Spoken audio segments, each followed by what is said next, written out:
Bonne question. C'est une question souvent qui m'est posée. La légitimité, d'abord, ne se décrète pas. Elle se construit comme un édifice, pierre par pierre, dans le temps. Donc il faut être un peu patient. Mais c'est nécessaire, en tout cas, d'y participer à cette construction. Elle repose sur un trépied, donc trois choses. La reconnaissance, les qualités, et puis la relation.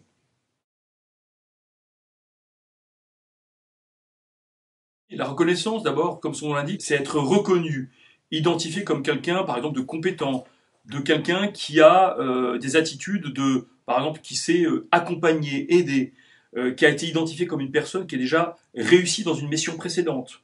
Donc la reconnaissance, c'est tout ça, c'est aussi l'exemplarité. Un exemple, je suis chef de projet, je te fais une demande, si tu me donnes l'information et si je te dis, Jean-Pierre, je te redonne cette information dans une semaine, et si je le fais pas, je suis pas exemplaire. Et donc ça va être des cartons jaunes dans sa mission transversale, voire des cartons rouges. Attention à cette notion d'exemplarité.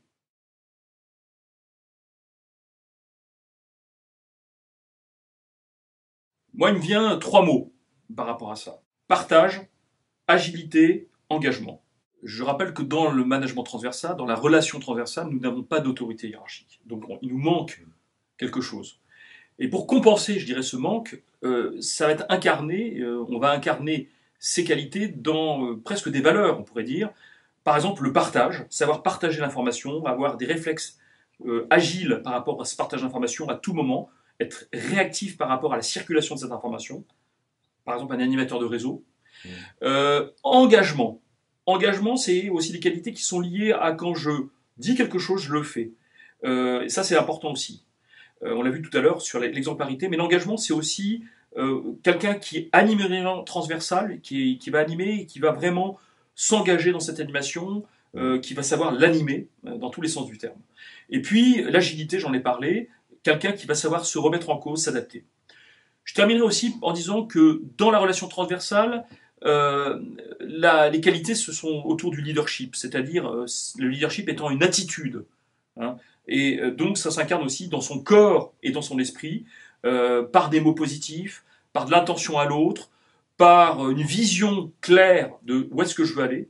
Tout ça va être important.